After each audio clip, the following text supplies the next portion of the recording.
आज दुनिया में मेनली दो टाइप के ही ऑपरेटिंग सिस्टम मोबाइल्स के अंदर देखने को मिल रहे हैं, जिसमें से एक एंड्रॉयड और दूसरा iOS मतलब कि एप्पल का ऑपरेटिंग सिस्टम है। और ऑब्वियसली आप भी ये सोचते होंगे कि एप्पल आज हर चीज़ में आगे है, लेकिन ऐसा नहीं है। आज एंड्रॉयड किसी भी चीज़ में एप्पल से बिल्कुल पीछे नहीं है, बल्कि एंड्रॉयड आज बहुत सी चीज़ों में एप्पल से भी आगे है। सबसे पहले तो प्राइवेसी की बात करते हैं। हम में से ज़्यादातर लोगों को ये लगता है कि सिर्फ एंड्रॉयड ही अपने यूज़र का डाटा कलेक्ट करता है और एप्पल ऐसा नहीं करता, पर लेकिन ऐसा बिल्कुल भी नहीं है।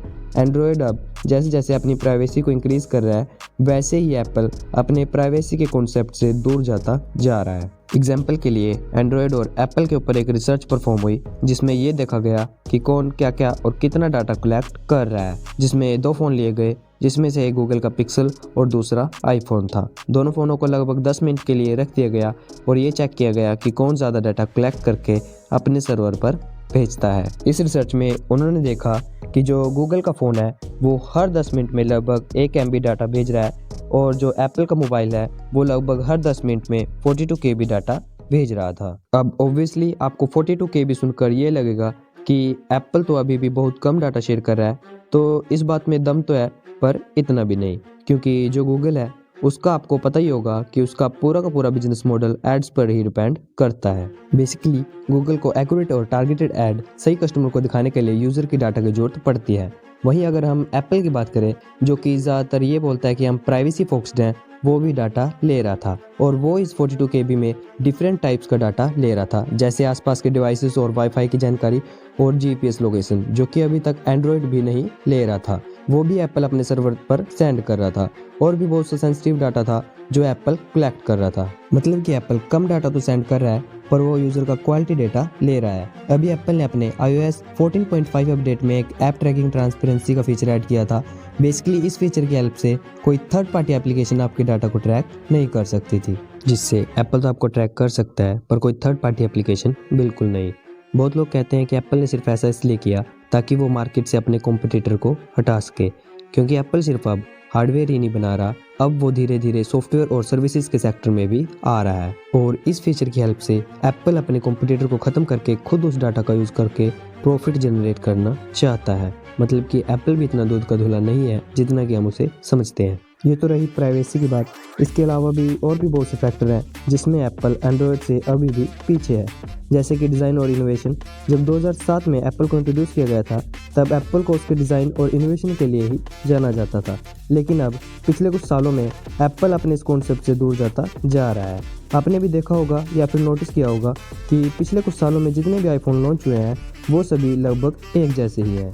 आप अभी रिसेंट में लॉन्च हुए 14 सीरीज को ही देख लो कि उसमें भी कुछ खास चेंज नहीं हुआ। ऐसा लगता है कि बस आईफोन 13 में कुछ मामूली से सॉफ्टवेयर अपडेट करके आईफोन 14 को लॉन्च कर दिया गया। दूसरा, आईफोन्स में ऑलवेज ऑन डिस्प्ले जो एक बेसिक सा फंक्शन है वो अब जाके आया है, जबकि एंड्रॉयड में ये फंक्शन बहुत पहले से ही मौजूद है।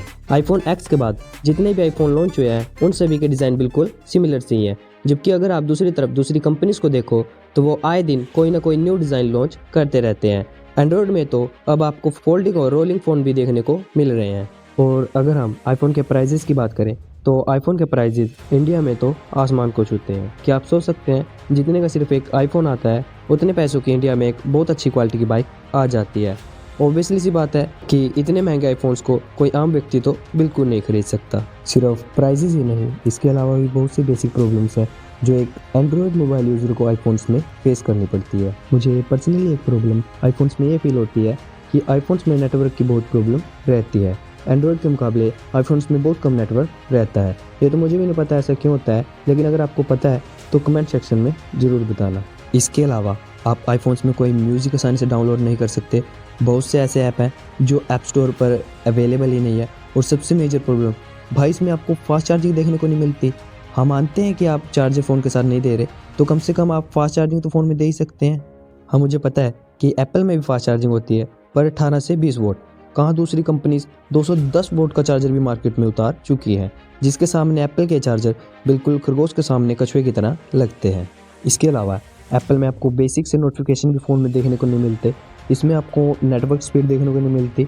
आप आईफोन से डाटा को आसानी से शेयर नहीं कर सकते। हम मानता हूँ कि एप्पल टू एप्पल डाटा बहुत आसानी और तेज़ी से शेयर हो जाता है, पर किसी दूसरी कंपनी के डिवाइस में डाटा को शेयर करने में आपके पसीने छूट जाएंगे। और एक तो ये पता नहीं क्यों आईफोन्स में अगर कुछ टूट जाए या फिर ख़राब हो जाए तो उसको रिप्लेस करने में इतने पैसे लग जाते हैं कि उतने पैसों में तो एक नया फ़ोन आराम से आ जाता है। लेकिन इतनी प्रॉब्लम्स के बाद भी एप्पल का प्रॉफिट हर साल बढ़ रहा है, क्योंकि अब फ़ोन सिर्फ ज़रूरत तक ही सीमित नहीं रह गए। बहुत से लोग आईफोन्स को इसलिए भी खरीदते हैं ताकि वो इससे शो ऑफ कर सके। दूसरा, एप्पल अपने आईफोन्स की एडवर्टाइजमेंट इस तरह करता है ताकि ज़्यादा से ज़्यादा लोगों को अट्रैक्ट कर सके।